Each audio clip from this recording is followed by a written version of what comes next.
오늘은 배우 이영애 씨의 주치의로도 잘 알려진 분이죠. 김문영 산부인과 교수님과 출산의 모든 것에 대해서 알아보겠습니다. 현재 우리나라 분만의 3분의 2가 제왕절개. 제왕절개에 해야 되는 가장 흔한 이유는 뭐죠? 혹시 이제 임신하시면 어떻게 하시나요? 저 제왕절개요. 제가 아이를 낳는다는 게 경험이 없으니까 상상도 안 되고 할 수 있을까 너무 두려워요. 뭐 악연함이 너무 두려움으로 과서 그게 바로 그냥 나는 아기를 낳을 때 제왕절개 아니면 못 낳겠어 이게 되는 거죠. 내진이라는 걸 하잖아요. 아 내진이요. 분만을 네. 하기 전에 자연분만 하기 전에 그게 사실 두려워서 제왕절개 하겠다 이런 분들이 꽤 많거든요. 분만할 때 3대 굴욕을 아시나요?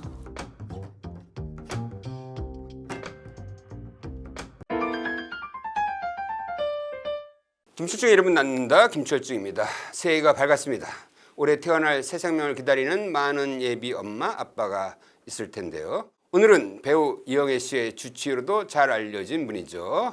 김문영 산부인과 교수님과 출산의 모든 것에 대해서 알아보겠습니다. 네, 자리해주신 김문영 강남차병원 교수님 어서 오세요. 예, 안녕하세요. 안녕하십니까. 네, 반갑습니다. 이영애 씨 출산한 게 언제예요? 2011년도 벌써 2월이에요. 하나였어요? 남매 쌍둥이였어요. 그 혹시 제왕절개? 아니요. 자연분만 했습니다. 쌍둥이를요? 쌍둥이인데 제왕분만 네, 했어요. 지금까지 산부인과 의사를 하시면서 몇 명의 신생아를 만났어요? 사실은 세어보지는 않았는데 우연한 기회에 저의 분만 건수를 어디다가 이렇게 보고를 해야 되는 경우가 있었어요. 그래서 그때 17,000건이었거든요. 그때 보고할 당시가.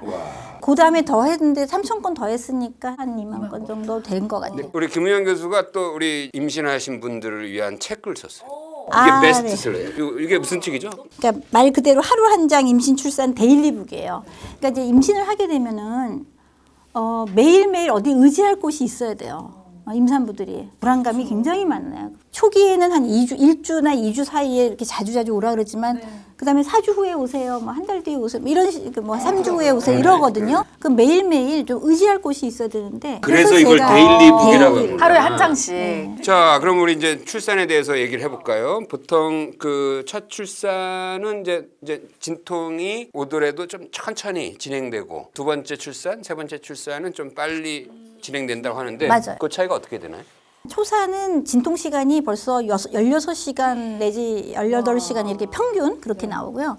경산은 그것보다 훨씬 줄어서 8시간에서 12시간 뭐 하여간 확실히 줄입니다. 그럼 이제 첫 출산하는 산모한테 몇 분 간격으로 통증이 오면 병원으로 나오세요 이렇게 얘기할 거 아니에요? 그거는 보통 초산은 5분에서 10분 정도 진통이 느껴지면은 오세요. 근데 그렇게 느껴지지 않더라도 피가 비치면 꼭 오세요. 그런 게 있습니다. 임산부 입장에서는 5분에서 10분 간격까지 못 기다릴 것 같아요. 불안하니까. 그렇죠. 오면은요 저희가 안 되면은 도로 집으로 고홈. 좀 더 네. 있다가 오세요. 네. 너무 빨리 입원하면은 힘듭니다. 왜냐하면 병원이라는 곳은 일단 의료진이 이 주도권을 갖게 됩니다. 그래서 집에 가서 편안하게 좀 쉬고 정말 뒹굴뒹굴 하시다 오시는 거랑 병원에 와서 병원에 오면 다 긴장하거든요. 막. 근데 그 진통이라는 게 통증으로 봤을 때 어느 정도의 강도인지. 사람들마다 다 다르고요. 뭐 생리통 정도의 진통을 느껴지고요. 진짜 진통과 가짜 진통이라는 게 있어요. 근데 진짜 진통은 이제 아랫배만 이렇게 아픈 게 아니라 허리까지 이렇게 조여오면서 벌써 본인이 본능적으로 좀 이건 정말 가야겠구나 느껴요. 그런데 가짜 진통은 이제 아랫배만 살짝 아팠다가 말다가 하다가 좀 있으면 사라져요. 되게 새벽에 많이 와요. 그러다가 아침에 사라져요. 그러면 그건 가짜 진통이에요. 그런 간격으로 왔을 때는 이제 병원에 와야 되는데 그렇지 않고 먼저 빨리 와야 되는 뭐 이런 상황. 양수가 갑자기 터진다거나. 네, 그렇죠. 네. 근데 또 양수랑 소변이 좀 찌끔찌끔 나오는 거랑 또 몰라요. 그래서 저희가 전화로 그걸 물어보면 무조건 오라 그래요. 왜냐면 저희 놓치면 안 되니까. 양수는 알칼리성이에요. 그래서 옛날에 왜 리트머스 시험지 같은 거 이렇게 보면은 알칼리성은 보라색 변하고 산성은 분홍색 변하잖아요. 그렇듯이 그런 종이를 대면 파랗게 변해요. 그러면 이제 양수가 터졌다고 일단 짐작을 하고 저희가 또 좀 더 정교한 테스트를 하고요. 양수는 한번 터지면 자꾸 나와요.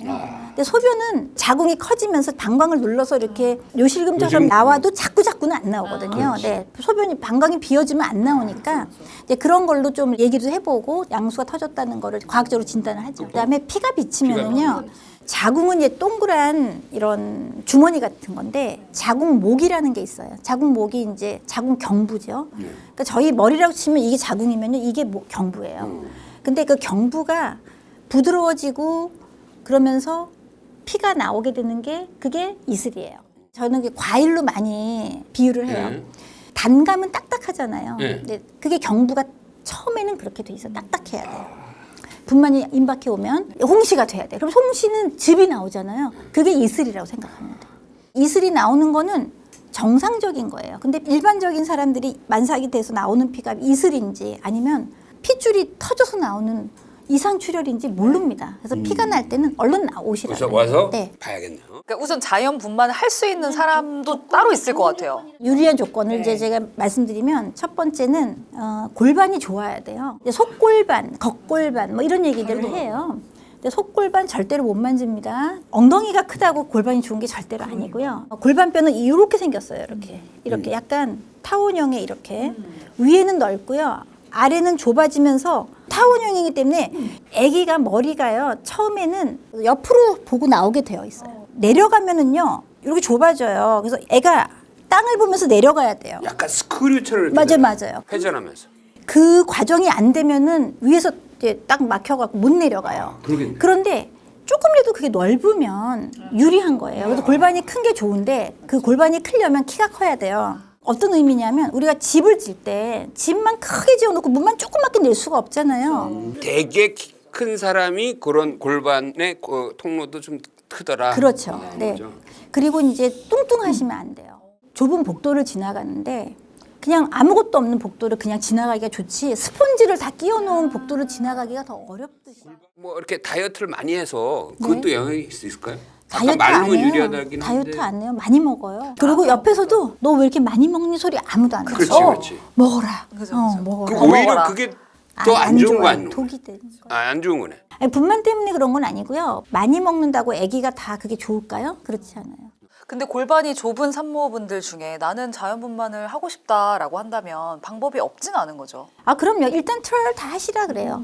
제왕절개를 꼭 해야 되는 적응증은 전치 태반이면 절대 안 돼요. 전치 혈관도 마찬가지로 태반하고 비슷하게 일단 핏줄이 앞에 있는 거예요. 그러면 그 터트리고 나올 수는 없거든요. 그럼 애가 사망하니까. 그러죠. 그래서 두 개는 안 되고요. 그리고 아기가 여가인 경우는 요즘에는 다 수술을 합니다. 그렇죠. 거꾸로 있는 경우. 거꾸로 있는 경우 아니면 횡위나 그러니까 아기가 머리가 밑으로 안 돼 있는 경우 있어요. 그러면은 무조건 그건 제왕절개를 합니다. 근데 이 자연 분만을 이제 한다고 했을 때 바로 분만을 진행하는 게 아니라 뭔가 사전에 준비를 한 다음에 진행을 하잖아요. 진통이 있어서 오면은요 5분에서 10분 간격으로 나는 아파 죽겠다고 와도요 거의 안 열려 있습니다. 네. 문이 안 열려 있어요. 오.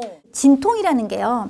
아까 제가 그 감하고 홍시 얘기를 했잖아요. 근데 감은 아무리 물러도 이렇게 막 주물러도 홍시가 되지는 않지만 귤 왜 딱딱한 귤 같은 거 자꾸만 주무르면 어떻게 돼요? 말랑말랑해지죠. 그거 똑같은 원리예요.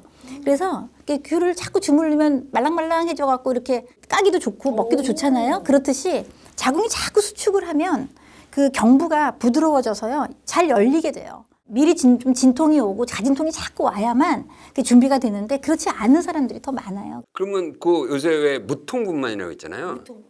어떻게 하는 거예요 일단 무통분만? 무통분만은요 허리에다가 볼펜심보다 더 가느다란 관을 주입을 해요. 그래서 거기다가 무통 주사 약을 넣습니다. 근데 재밌는 거는 운동신경은 놔두고 운동신경은 놔둬야지만 다리도 잡고 뭐 근육은 움직이고요. 감각신경만 죽이는 거예요. 네, 그게 경막 외 맞춤. 그러면 자궁을 막 힘주세요 할 때 힘을 줄 수는 있어요. 그렇죠. 네. 그런데 통증은 못 적게 느껴요. 느끼는 거예요. 네. 제가 또 궁금한 점은 내진이라는 걸 하잖아요. 아, 내진이요. 분만을 네. 하기 전에 자연 분만 하기 전에 그게 사실 두려워서 제왕절개 하겠다 이런 분들이 꽤 많거든요. 분만할 때 3대 굴욕을 아시나요? 내진, 제모, 관장. 3대 왜 굴욕이라 하지? 3대 준비 아니야? 그냥? 준비죠. 그런데도 불구하고 그게 약간 싫은 약간 거예요. 싫은 네, 거. 싫고 그래서 제가 그 얘기를 듣고 제모 안 하기로 해서 안 해요. 저는 뭐 하고 싶으면 해라. 근데 안 해도 됩니다. 대신 위생적으로 잘 해갖고 오세요. 왜냐하면 좀 그런 문제들이 감염의 문제가 있으니까 그렇게 하라고. 관장은요 힘주다가 변이 나와요. 그렇지. 네, 이거는 제가 관장은 꼭 안 해도 됩니다 하면은 산모들이 하겠다고 그래요. 그래서 이 두 가지는 선택사항으로 놔두고요. 내진이라는 거는 꼭 산부인과에서 반드시 필수적인 그런 진찰의 개념이라서 손가락으로 경부가 얼마나 열렸는지 체크를 하는 거고요. 아기가 얼마나 내려와 있는지 확인을 하는 절차라서 분만 중에는 내진을 1시간에 한 번 정도는 꼭 해야 됩니다. 그래서 그걸로 이 분만이 자연분만이 잘 되는지 앞으로 제왕절개의 가능성이 있는지 그거를 가늠할 수 있어요. 그리고 뭐 한때 뭐 수중분만이라든지 뭐 자연주의 분만이라서 요새도 그런 게 아직 뭐 하나요? 사실 우리나라는요 집에 의료진이 가서 하는 경우는 없습니다. 집에 네. 너무 병원들이 잘 되어 있고요. 근데 자연주의 출산을 하는 병원들도 있습니다. 저희 병원도 자연주의 출산을 원하는 분들은 해요. 근데 임산부들이 그거를 하려면은 교육을 굉장히 많이 받아야 되고 출산에 대한 이 여러 가지 과정을 잘 이해해야 되고 자연주의 출산은 말 그대로 자연주의 출산이에요. 그래서 모니터링도 안 해요. 우리가 심장 뛰는 거 계속 심는 것도 해야 그거 되거든요. 좀 위험할 수도 있어요. 그렇죠. 부자연스러운데. 예, 그래서 그런 위험률을 감수하지 않으려는 분들도 많고요. 그래서 자연주의 출산을 진짜 하고자 하는 사람 정말 드물어요. 그러니까. 근데 저희는 저기 이렇게 욕조도 마련되어 있고요. 원하면 한다. 아주 원하면 할 수 있다고 지금 되어 있습니다. 아기와 산모의 건강과 정말 안전을 책임질 수 있는 의료진들이 잘 되어 있는 그런 의료기관에서 꼭 해야 됩니다. 네, 네. 내가 기사를 썼는데 현재 우리나라 분만의 3분의 2가 제왕절개야. 제왕절개에 해야 되는 가장 흔한 이유는 뭐죠? 제왕절개를 했던 사람이나 근종 수술을 받았던 경우가 제일 많은 걸로 제가 그렇게 생각하고요. 그리고 사실은 우리나라는 지금 산모가 원해서가 제일 많은 것 같습니다. 왜 산모들은 저 제왕절개 할래요라고 먼저 얘기를 할까요? 혹시 이제 임신하시면 어떻게 하시는지? 전 제왕절개. 제가 아이를 낳는다는 게 경험이 없으니까 상상도 안 되고 할 수 있을까 너무 두려워요. 뭐 악연함이 너무 두려움으로 과서 그게 바로 그냥 나는 아기를 낳을 때 제왕절개 아니면 못 낳겠어 이게 되는 거죠. 사실 저는요 이 분만은요 문화라고 생각해요. 지금 임산부의 평균 연령이 33세로 올라갔잖아요. 이것도 문화이기 때문에 올라간 거거든요. 자연 분만을 하느냐 제왕절개를 하느냐 이것도 문화이기 때문에 자꾸 제왕절개로 가는 거예요. 근데 의사 입장에서는 변한 게 있어요. 교과서가 변했어요. 시제리안 델리버리 그러니까 제왕절개 머터널 리퀘스트예요. 산모 요구에 의한 제왕절개. 옛날에는 자연분만이 훨씬 더 안전하다고 했기 때문에 자연분만으로 가게끔 했어요. 그래서 아까 말씀드린 뭐 전치태반이나 뭐 여가 아니면은 이런 인디케이션을 수술 못 해드립니다고 다 자연분만으로 갔어요. 근데 요즘에는 CDMR이라는 게 교과서의 개념으로 나와서 산모가 원하면은 해줘라. 왜 해야 되냐면 마취나 제왕절개의 위험도가 이제는 많이 경감한 거예요. 완전히. 분만은요 순산이 산다는 보장이 없기 때문에 분만의 난산보다 제왕절개가 훨씬 더 안전하게 된 거예요. 제왕절개를 너무 부정적으로 볼 필요는 없는 거네요. 없습니다. 그리고 사실은 자연분만을 하려고 했다가 진통 다 겪고 결국은 수술하는 분들도 많이 그게 계시더라고요. 가장 문제인 거죠. 오늘 제왕절개 제가 응급수술 하나 하고 왔다는 게 바로 그거예요. 10cm 다 열려서 힘주다가 도저히 안 돼서 그냥 자연분만 못하고 제왕절개 하고 온 거예요. 제왕절개 과정을 사람들이 어떻게 하는지 모를 것 같아요. 어떻게 해요? 제왕절개는 말 그대로 산모의 배를 열어요. 아까 경막의 마취하고 좀 달라요. 그건 척추 마취예요. 척수 액이 흐르는 곳에다 바늘을 찔러갖고 그때는 감각신경과 운동신경도 다 죽여요. 그래서 하반신이 완전히 마비가 되는 거예요. 그래서 열어요. 다들 사람들이 자궁은 따로 있다고 생각하는데 장하고 같이 있습니다. 복강내로 들어가야 돼요. 그러면 장도 나오고 자궁도 나오고 뭐 다 나오는 거예요. 이게 보이죠? 일단 그 위에 대부분 방광이 이렇게 덮여 있기 때문에 방광을 좀 박리를 해야 돼요. 그럼 방광 또 한 번 박리하고 자궁 근육을 박리하고 거의 뭐 8겹, 9겹을 뚫어야지만 아기가 뭐 양수가 이렇게 팍 터지면서 나오잖아. 양막은 제가 터뜨리고요, 보통.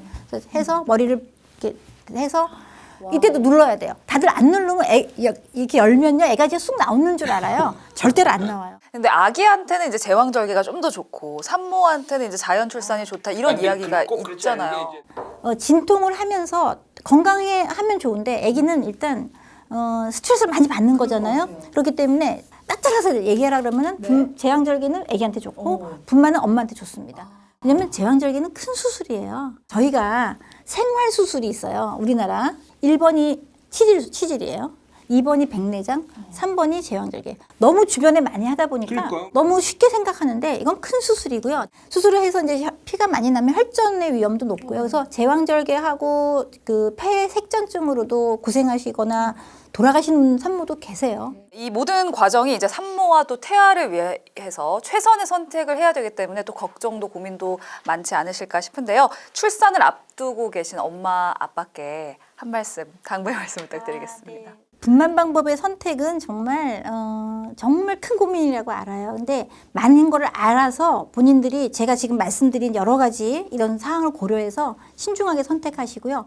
임신 기간 중에 제발 행복하셨으면 좋겠어요. 막연한 불안감, 막연한 두려움 이런 거로 시간을 낭비하지 마시고 늘 아가 함께 있는 엄마를 아빠가 잘 보듬으면서 셋이서 아주 행복한 그런 시간을 많이 갖고 그래야지만 나와서 육아에도 지치지 않고 행복한 가정을 이룰 것 같습니다. 대한민국의 모든 예비 엄마 아빠들이 건강하게 아이와 만날 수 있기를 응원하도록 하겠습니다. 영상 보시면서 궁금한 점 있으셨다면 댓글로 남겨주시고요. 다음 이 시간에 또 유익한 건강 정보로 찾아오도록 하겠습니다. 함께해 주신 교수님 고맙습니다. 감사합니다. 네, 고맙습니다. 감사합니다. 네, 감사합니다. 네.